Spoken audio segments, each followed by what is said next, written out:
Oke. Assalamualaikum warahmatullahi wabarakatuh. Yang berhormat kepada adik-adik dan tidak, selaku pengasuh pesantren Supercamp Wanifida, dan juga kepada jajaran pengurus Wanifida dan juga kepada guru-guru Wanifida, terima kasih untuk semua ilmu yang telah diajarkan kepada kami, dan juga terima kasih untuk kedua orang tua aku, teman-teman aku, dan juga semuanya.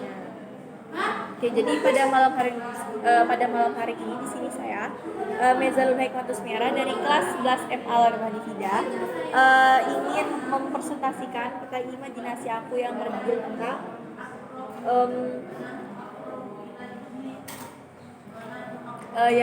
tentang ulumul Quran yang ke-9. Yang ke-10. Jadi ulumul Quran di sini bersih tentang Amsal Quran. Jadi cara pertama itu menjelaskan tentang apa sih Amsal Quran. Jadi Amsal Quran ini merupakan ungkapan perkataan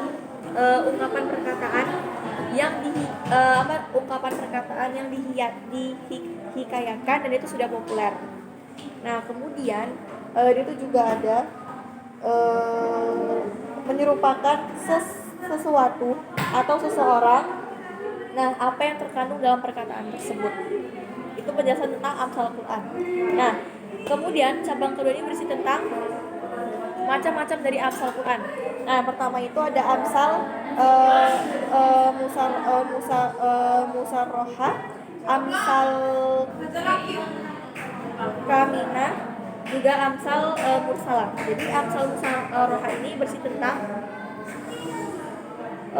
dia ini dijelaskan dalam sifat surat Al-Baqarah ayat 17 yang berbunyi masaluhum kama salil sawfadnaro alamma adu atswaha hadallahu binuri wa tarakaw fi dhulumat la yubsirun sunnun bukmun qaum la yarjiun aw qasayyibin minas samaa'i fi dhulumat wa ra'd wa barq yajaluna sabiyahum fi azanina sawaiqan azan wallahu muhitun bil kafirin yakadu barqu yaqfa bisarahum lamma adala masyawbihi wa idza qamu walau syaa Allahu la dhahaba bisabihim wa basrim innahu ala kulli syai'in qadir. Nah itu menjelaskan tentang ayat tersebut.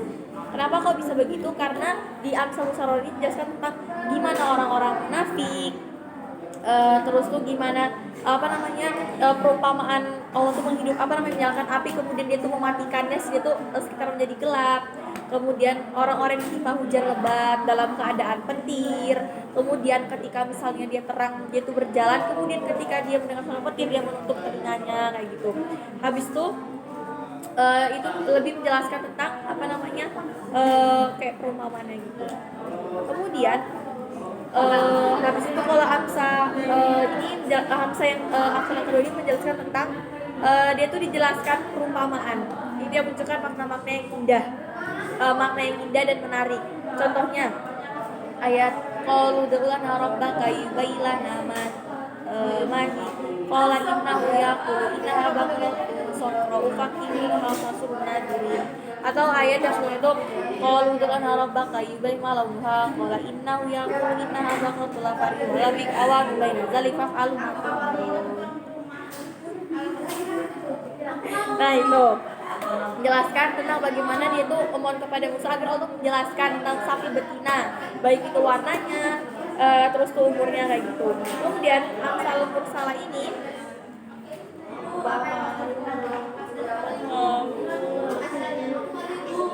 ini dia lebih menjelaskan tentang contohnya tuh misalnya alaihi subahu di Qori artinya itu bukankah sebetulnya sudah itu jelas kayak gitu. Itu Amsal Mursalah. Kemudian contohnya lagi laisa liha min dunillahi kasyifa, itu sekarang jelaslah kebenaran itu jelas Amsal Mursalah. Yang itu adalah urgensi kita dalam Amsal Quran. Jadi kita tuh mempelajari Al-Quran ini memberikan kontribusi yang besar buat Islam, agar Islam itu memahami dan mempelajari makna-makna Al-Quran dan arti-arti Al-Quran. Juga menonjolkan yang mahul. Mahul itu maksudnya sesuatu yang jelas, yang pasti. Kemudian menunjukkan menyingkap hakikat dan mengembangkan sesuatu yang tampak yang yang tampak seakan-akan yang tidak tampak seakan jadi tampak, dan memberikan nasihat. Jadi dalam Al-Quran ini, arti-arti dalam Al-Quran ini banyak mengandung nasihat-nasihat agar kita sebagai seorang muslim lebih mengetahui lagi tentang apa ya yang seharusnya kita ketahui dan sesuai dengan ajaran dan syariat Islam. Jadi sekian dari saya cukup. Bila salah kata, wassalamualaikum warahmatullahi wabarakatuh.